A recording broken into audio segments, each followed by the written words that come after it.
అందముగా కూర్చబడిన సర్వలఘు కంద పద్యాన్ని కూడా నన్నెచోడుడు వ్రాశాడు తన కుమార సంభవంలో.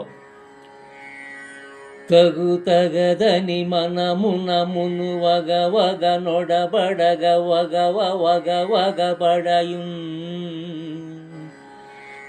తగదని మనమున మును వగ వగ నొడబడగ వగ వగ వగ బడయున్.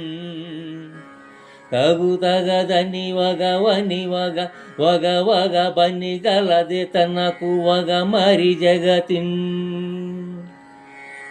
తగదని వగవని వగ వగ వగ పని గలది తనకు వగ మరి జగతిన్.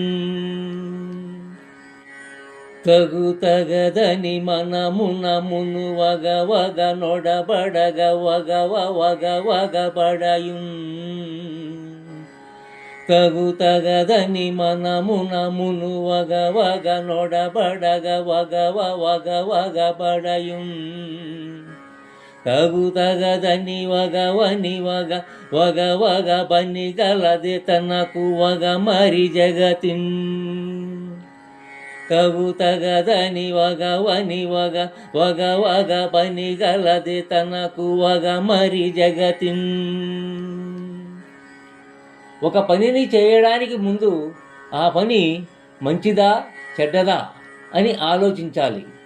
అలా చేయకుండా ఆ పనిని చేస్తే అది తనకు ప్రపంచానికి దుఃఖాన్ని కలిగిస్తుందని ఈ పద్యం యొక్క భావం. ఇలాంటి సర్వలఘు కంద పద్యం ఒకటి పోతన మహాభాగవతంలో కూడా ఉంది.